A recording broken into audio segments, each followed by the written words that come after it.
Those hipsters, I want that. I said don't stop, don't stop, don't stop talking to me. Don't stop giving me things. Alright guys, so here we are for my third setup of the F1 2013 game here in Shanghai, otherwise known as China. So I'll just let you guys know that I've had a lot more time to practice and get in tune with the setup and the track, so the quality of the lap should be a lot nicer. And the thing I did notice just racing at other tracks is that I think aerodynamics will have a pretty big impact at some particular tracks, which I'll go into once we get to those particular tracks. So let's start off with this setup. And the aerodynamics I did test quite a bit for this track. I started off with high aero, testing up against the fastest time trial time, and I was losing a lot of time on the back straight. So aerodynamics on 1-1 is a must around here. You just don't want to lose any time on that back straight. You can just like leak time. It's that crazy. So 1-1 it is, and it doesn't feel too bad through the corners anyway. So moving on to the braking, 48-52 was alright. I tried 49 and even 50-50.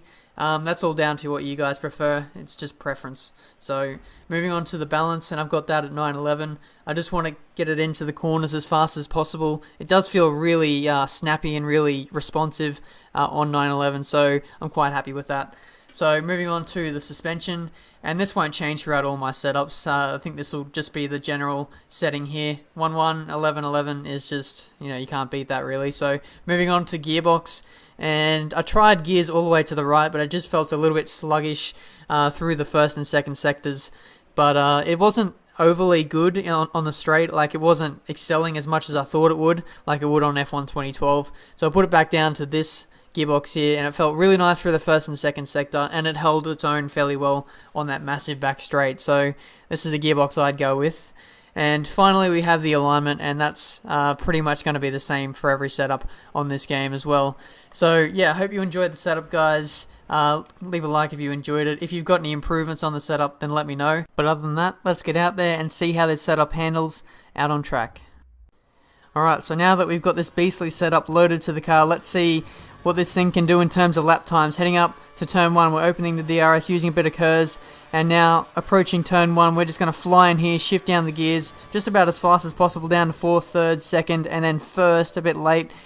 Take a wide line in, and then have a tight approach, shift up to 2nd gear, then back down to 1st briefly just to get the nose in, shift up early to 2nd, and then watch the throttle on the exit of this corner. It can really catch you out. Sometimes you can use a little bit of KERS if you feel like it.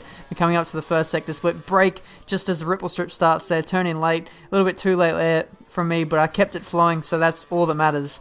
We're just up by a 10th on our personal best, so we're doing well so far coming through the middle sector. Feels really nice through here. You want to shift into 4th through here, and then down to 3rd eventually, sometimes 2nd if you really can't get the nose in, but down to 1st, and then back up to 2nd through here, as you just ease on the power. Don't want to excite the rear end with wheel spin. It's so easy to do around this track and on this game, but braking just as the 150 meter board starts, I believe it is, shifting up to 2nd, watching the wheel spin again through here as we lose the back end, and then easing on the power out of this snail section, putting on the KERS, all of it in fact, before we open the DRS, just after the DRS detection line, just up here, and there we go. We top out over 200 miles an hour here, so it's actually quite fast, but braking just after this first marker here, or even at the 100 meter marker there, so it's quite crazy the amount of speed you can take into this hairpin. But now we're just closing off the lap. We're going to brake just under the UBS sign here, shift into 4th gear, hit the apex nicely, and then open the DRS on the run up to the line, and we've done a 133.277, 2.5 tenths better than our previous best, and that puts us on top of the leaderboards once again. So I'm quite happy with that. I hope you guys have enjoyed the setup. That's my assist there. Using no assist as always, and my setups do work for assist users, so there's no problems there. If you have any questions about my setup, then don't be afraid to ask me. As you can see there's my sector times if you're interested in that. But yeah, other than that, I hope you've enjoyed my setup and what I've got to bring on this channel as well. So yeah, subscribe for more setups. I'll be doing just about all the setups on this track and some setups for the wet as well. So I'm going to finish off here with a replay camera lap of the actual hot lap. So I hope you enjoy it. So until next time, guys, I'll see you later.